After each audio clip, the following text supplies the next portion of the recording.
Welcome to simply Shenba. இன்றைக்கி வந்து நம்ம மரவள்ளி கிழங்கு வச்சு ஒரு ஸ்வீட் ரெசிபி தாங்க எப்படி செய்யலாங்கிறத பார்க்க போகிறோம்.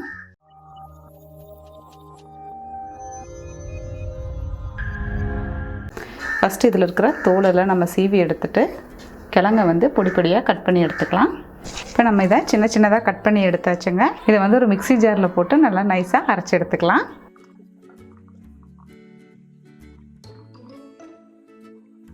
இப்போ நம்ம அரைச்சி எடுத்தாச்சு.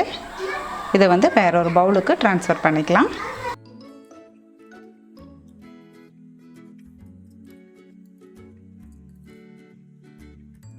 இப்போ இது கூட நம்ம கரும்பு சர்க்கரை சேர்த்திக்கலாம். இனிப்பு வந்து உங்களுக்கு தேவையான அளவு பார்த்துட்டு எடுத்துக்கோங்க. இப்போ நான் கரும்பு சர்க்கரை சேர்க்கறதுனால கடைசியில் தான் மிக்ஸ் பண்ணுறேன். கருப்பட்டி அந்த மாதிரி இருந்தால் நம்ம வந்து கிழங்கு போட்டு மிக்சியில் ஓட்டுறோம் இல்லையா, அது கூடவே வந்து அதை நல்லா நைஸாக அரைச்சி எடுத்துக்கலாம்.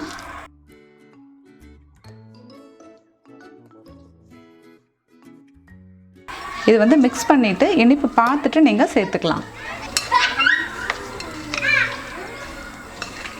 நல்லா கலந்து விட்டுடலாம்.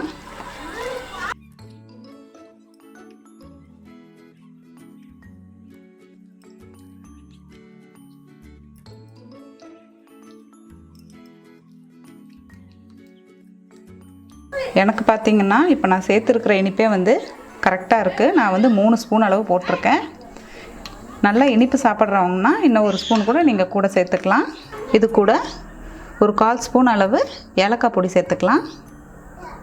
ஏலக்காய் பொடி இல்லைன்னா நம்ம மரவள்ளி கிழங்கை வந்து மிக்ஸி ஜாரில் போட்டு அரைக்கிறோம் இல்லையா, அப்போவே வந்து ஒரு 2 ஏலக்காய் கூட சேர்த்து அரைச்சிக்கோங்க. இப்போ அது கூட ஒரு 3 டேபிள் ஸ்பூன் அளவு தேங்காய் துருவல்,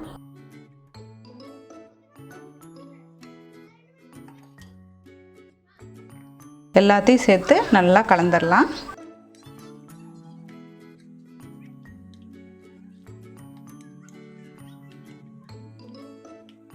அவ்வளோதாங்க, நல்லா நம்ம மிக்ஸ் பண்ணியாச்சு. இப்போ இதை வந்து நம்ம வேற ஒரு பாத்திரத்துக்கு மாற்ற போகிறோம். இப்போ நம்ம இந்த பாத்திரத்தில் தான் ஸ்வீட் செய்ய போகிறோம். இப்போ இந்த பாத்திரத்தில் பார்த்திங்கன்னா கொஞ்சம் நெய் சேர்த்துக்கலாம். ஃபுல்லாக ஸ்ப்ரெட் பண்ணி விட்டுருங்க.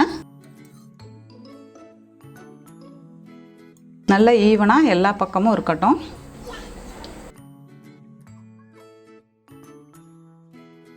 இப்போ இதில் வந்து நம்ம மிக்ஸ் பண்ணி வச்சுருக்கிற மரவள்ளி கிழங்கு இதை சேர்த்துக்கலாம்.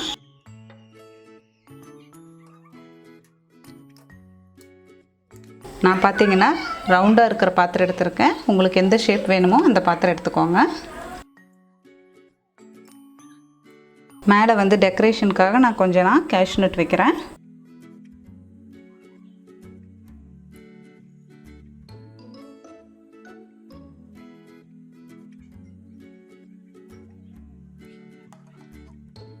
குக்கரில் வந்து கொஞ்சம் தண்ணி ஊற்றி ஒரு ஸ்டாண்ட் வச்சுருக்கேன். இது மேலே தான் வந்து நம்ம இந்த பாத்திரத்தை வைக்க போகிறோம். குக்கரில் வச்சோம்னா நம்ம வந்து 5 நிமிஷத்தில் செஞ்சிடலாம். இதுவே வந்து இட்லி பாத்திரத்தில் கூட நம்ம வச்சுக்கலாம். இதே மாதிரி தான் அதில் கொஞ்சம் தண்ணி விட்டு ஸ்டாண்ட் வச்சு இந்த பாத்திரத்தை வச்சுக்கலாம். அப்படி நமக்கு வைக்கும்போது ஒரு 45 to 50 மினிட்ஸ் ஆகும் நமக்கு இது வெந்து வர. குக்கரில் வைக்கும்போது நீங்கள் ஹை ஃப்ளேமில் வச்சு ஒரு 3 to 4 விசில் விட்டாலே போதும், சீக்கிரமாக ஆயிரும். அதுக்காக தான். இப்போ வந்து நம்ம குக்கரை க்ளோஸ் பண்ணிடலாம். ஒரு 4 விசில் விட்டால் போதுங்க.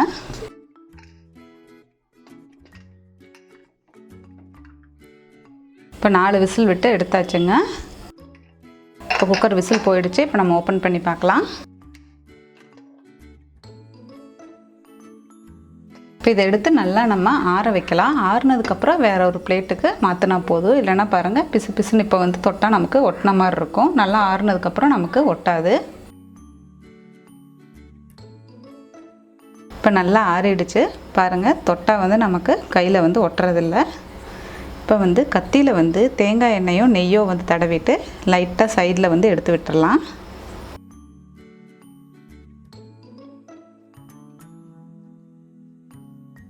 இப்போ வந்து வேற ஒரு தட்டில் வந்து இதை நம்ம எடுத்துக்கலாம். தட்டை மேலே வச்சு இப்படி வேற ஒரு பிளேட்டுக்கு வந்து நம்ம மாற்றியாச்சு. நல்லா சாஃப்டாக அல்வா மாதிரியே இருக்கும். இதை வந்து இப்போ நம்ம வேணுங்கிற ஷேப்பில் கட் பண்ணி எடுத்துக்கலாம்.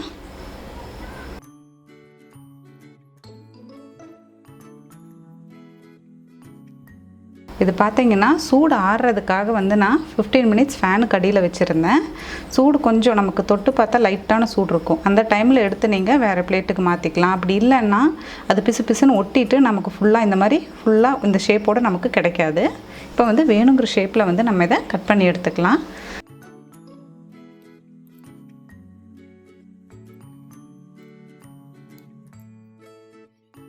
இது பார்த்திங்கன்னா ரொம்ப சாஃப்டாக இருக்கும். நமக்கு பார்க்குறதுக்கு சாப்பிடும்போது பார்த்திங்கன்னா அல்வா மாதிரியே இருக்கும். மரவள்ளி கிழங்கு சாப்பிடாத குழந்தைங்களுக்கெல்லாம் நீங்கள் இந்த மாதிரி செஞ்சு கொடுக்கலாம். ரொம்ப சீக்கிரமாகவும் செஞ்சிடலாம். நமக்கு பெருசாக அது டைம் எடுக்காது. நான் அதுவும் பார்த்திங்கன்னா குக்கரில் வந்து சீக்கிரம் செய்யணுங்கிறதுக்காக தான் செஞ்சு காமிச்சேன். நீங்கள் வேணால் இட்லி பாத்திரத்தில் யூஸ் பண்ணுங்கள். என்ன அது கொஞ்சம் நமக்கு டைம் எடுக்கும். இந்த வீடியோ உங்களுக்கு பிடிச்சிருந்தா உங்கள் ஃப்ரெண்ட்ஸுக்கு வந்து ஷேர் பண்ணுங்கள். இந்த மாதிரி ஹெல்த்தியான ரெசிபீஸ்க்கு சிம்பிளி ஷென்பா சேனலை சப்ஸ்கிரைப் பண்ணுங்கள், லைக் பண்ணுங்கள், கமெண்ட் பண்ணுங்கள். தேங்க்யூ.